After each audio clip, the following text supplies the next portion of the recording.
राजभवन देहरादून में आयोजित पुस्तक विमोचन समारोह में मुख्यमंत्री पुष्कर सिंह धामी के व्यक्तित्व और कृतित्व पर आधारित पुस्तक का औपचारिक लोकार्पण किया गया। कार्यक्रम के दौरान राज्यपाल लेफ्टिनेंट जनरल गुरमीत सिंह ने लेखिका संभावना पंत की प्रशंसा करते हुए कहा कि उत्तराखंड की बेटी द्वारा लिखी गई यह कृति न केवल एक नेता के जीवन, संघर्ष और मूल्यों को उजागर करती है, बल्कि युवा पीढ़ी के लिए प्रेरणा स्रोत भी है। राज्यपाल ने कहा कि पुस्तक में मुख्यमंत्री के जन्म, बाल्यकाल, पारिवारिक संस्कारों, फौजी परिवेश में बीते संघर्षों तथा जनसेवा की यात्रा का गहन शोध आधारित वर्णन किया गया है। साथ ही यह भी उल्लेख किया गया है कि संकट के समय नेतृत्व, आपदा प्रबंधन, राज्य के विकास मॉडल, G20 आयोजन, ग्लोबल इन्वेस्टर समिट और राष्ट्रीय खेलों जैसे आयोजनों में उत्तराखंड की पहचान को वैश्विक स्तर पर मजबूत किया गया है। उन्होंने पुस्तक को उत्तराखंड के विकास, नेतृत्व क्षमता और भारतीय मूल्य प्रणाली को समझने वाली महत्वपूर्ण रचना बताते हुए हर नागरिक से इसे पढ़ने का आह्वान किया है। आज सचमुच बहुत स्पेशल दिन था। आज हमारे उत्तराखंड की बेटी संभावना पंत ने हमारे मुख्यमंत्री जी पुष्कर धामी जी के बारे में एक किताब लिखी है। बहुत खुशी होती है जब परिवार में से हमारी बेटी अपने साहित्य के स्टोर के अंदर में ऐसी किताबें लिखती हैं। उन्होंने इसके अंदर में बहुत सुंदर रिसर्च की। उन्होंने उनके जन्म, बाल्यकाल, पूरी जीवन की यात्रा, और स्पेशली ये इम्पोर्टेंट हो जाता है क्योंकि जो बालक जन्म लेता है एक फौजी परिवार के अंदर में, पहाड़ों में जन्म लिया है, उसके संघर्ष क्या है, किस प्रकार वो अपने जीवन में मेहनत करके अपने जीवन को सफल बनाता है, ये हम सब के लिए एक प्रेरणा की बात है। आज बहुत सबक सीखे हैं इस पुस्तक से। मैंने इस पुस्तक को डिटेल से पढ़ा है और सबसे जो सुंदर बात यह है कि हमारे समाज में जो भी अधिकारीगण हैं, लीडर्स हैं, जो एल्डर्स हैं, उनको सबसे जरूरी है कि हम किस प्रकार फ्रंटलाइन लीडर बने, ताकि जहां पर भी प्रॉब्लम है, जहां पर भी चुनौती है, वहां पर कैसे पहुंचे। स्थित विश्व प्रसिद्ध श्री सिद्धपीठ राजराजेश्वरी गिरजा भवानी चौपता चौरी में आज कालरात्रि के महापर्व पर हजारों की संख्या में देवी भक्तों का हुजूम उमड़ा हुआ है। वैसे तो नवरात्रि के पर्व से ही सिद्धपीठ में भक्तों का तांता लगा हुआ है, लेकिन कालरात्रि के इस महापर्व पर श्रद्धालुओं की संख्या में इजाफा हुआ है। मंदिर में पंडित और पुजारियों के वैदिक मंत्रों तथा ढोल दमाओं के थापों पर देवी देवताओं ने अवतरित होते हुए श्रद्धालुओं को आशीर्वाद भी दिए हैं। ये जो सिद्धपीठ चोपता चौरी है वो पूरे पिंडर वैली का अपने आप में एक सिद्धपीठ है, और ये मेला भी 6 गांव या 9 गांव का नहीं बल्कि मैं पूरे पिंडर घाटी का है, जिसमें बागेश्वर का जो पिंडर का पंडाल है वहाँ से लेकर कर्णप्रयाग और बाकी जनपदों के श्रद्धालुओं का ये श्रद्धा का पीठ है। तो ये एक इस तरीके की ज्योग्राफी है। दूसरा इसमें सांस्कृतिक मेला, ये इसका पक्ष बहुत प्रबल है। आप देखेंगे कि एक तरफ तो माँ गोरजा का मंदिर है, दूसरी तरफ यहाँ गुरु गोरखनाथ की धुनी है। तो ये इस तरीके का मंदिर की परिकल्पना आप बहुत कम देखेंगे, दुर्लभ है ऐसे उदाहरण जहाँ एक तरफ गुरु गोरखनाथ भी हैं और वहीं सिद्धपीठ भी है, और इन दोनों का जो मिलीजुली सांस्कृतिक जो वैभव है वो ये पूरे क्षेत्र में दिखता है।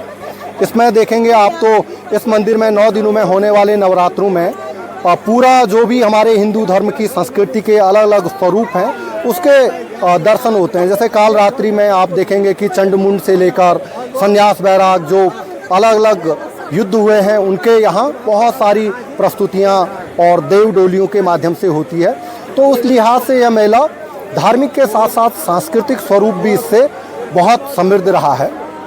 एक और चीज़ जोड़ता हूँ कि इस सांस्कृतिक वैभवता के चलते आप देखेंगे ये पूरा पिंडर घाटी क्षेत्र शिक्षा संस्कृति के लिए काफ़ी महत्वपूर्ण है। ये भले ही धन्य धान्य के रूप में थोड़ा पिछड़ा हो सकता है, लेकिन सांस्कृतिक और शैक्षिक रूप से ये क्षेत्र उन्नति पे रहता है और आज भी इसके चिन्ह दिखते हैं। तो उसकी वजह यह है कि यहाँ पौराणिक जो ये मठ मंदिर है वहाँ के जो सांस्कृतिक वैभव है उससे पीढ़ियों दर पीढ़ियाँ कलाकार तैयार हुए हैं। माना जाता है कि देखिए ये विश्वास का मसला है और पूरे क्षेत्र के जो लोग हैं वो इस सिद्धपीठ पे उनका गहरा विश्वास है और जो भी उनकी दिक्कतें हैं, जो भी उनके लिए ज़रूरी है उस अच्छी बात है।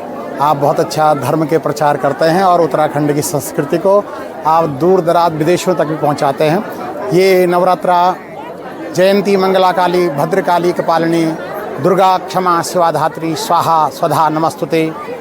दूसरे शब्दों में कहूँगा संक्षिप्त में, बड़े भाग मानस तन पावा सुर दुर्लभ सदग्रंथ न गावा साधन धाम मोक्ष कर द्वारा पाहि न जेहि परलोक समारा। तो लोगों की आशा रहती है कि मैं नवरात्रा होगा या होगी, हम वहाँ जाएंगे।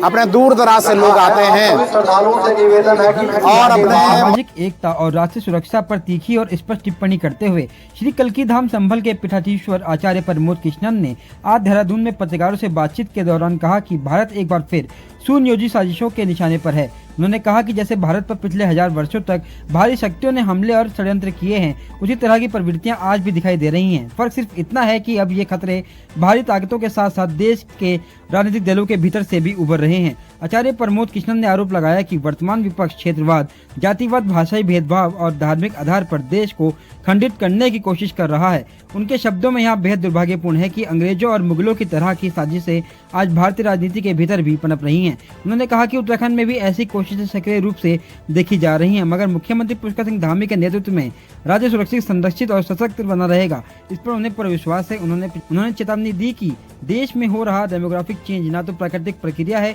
और ना ही यह संयोग है, बल्कि एक सुनियोजित प्लानिंग का हिस्सा है, जिसके खिलाफ पूरे भारत को एकजुट होना होगा। चेंज हो रहा है। देखिए, भारत को तोड़ने की कोशिशें हो रही हैं और भारत के खिलाफ जो साजिशें 1000 साल तक हुई, जिसमें भारत 1000 साल तक गुलाम रहा, तो अंग्रेज़ों ने और मुगलों ने जो तौर तरीके अपनाए, जो साजिशें अपनाई, ये बहुत बड़ा दुर्भाग्य का विषय है कि भारत की राजनीति में भारत का जो वर्तमान विपक्ष है वो क्षेत्र के नाम से, जाति के नाम पर और भाषा के नाम पर और धर्म के नाम पर इस देश को खंड खंड करना चाहता है। और इसी साजिश के तहत उत्तराखंड में जो उनकी साजिश है वो निरंतर हो रही है। लेकिन उत्तराखंड के जो मुख्यमंत्री हैं पुष्कर सिंह धामी जी, उनके नेतृत्व में मुझे पूरा भरोसा है कि उत्तराखंड सुरक्षित भी रहेगा, संरक्षित रहेगा और सशक्त रहेगा और उसमें समन्वय भी अच्छा होगा। लेकिन जो डेमोग्राफिकल जो चेंज की बात है, ये ऑटोमेटिकली नहीं है, ये नेचुरल प्रोसेस नहीं है, ये एक प्लानिंग के तहत हो रहा है और जिसके खिलाफ पूरे भारत को एक होना है। कुंभ मेले की तैयारी को लेकर शुक्रवार को हरिद्वार में बड़ी मीटिंग होने जा रही है, जिसमें मुख्यमंत्री पुष्कर सिंह धामी सभी अखाड़ों के साधु संतों के साथ चर्चा करेंगे। शुक्रवार को होने वाली मीटिंग को लेकर डाम कोठी के पास गंगा घाट पर तैयारी की जा रही है। मेला प्रशासन ने सभी अखाड़ों के साधु संतों को मीटिंग के लिए निमंत्रण भी भेज दिया है। मीटिंग में कुंभ मेला 2027 को पूर्ण कुंभ के रूप में आयोजित करने को लेकर भी घोषणा हो सकती है। कुंभ मेला 2027 को लेकर ये मुख्यमंत्री के अखाड़ों के साधु संतों के साथ पहली मीटिंग होगी। मुख्यमंत्री के साथ होने वाली मीटिंग को लेकर अखाड़े के साधु संत भी उत्साहित हैं। कल मुख्यमंत्री जी की बैठक है, उसमें उन्होंने आमंत्रित किया है सभी अखाड़ों को, तो उसमें सम्मिलित होंगे और वहाँ पे जैसी वार्ता होगी उसके बाद विचार विमर्श किया जाएगा। हमारे द्वारा यहाँ पे जो बैठक आयोजित की गई है समस्त अखाड़ों के साथ, तो उसी के क्रम में आज यहाँ पे तैयारियाँ चल रही हैं और बैठक होगी और बैठक के बाद जो उस पर चर्चाएँ होंगी, यही प्रोग्राम है।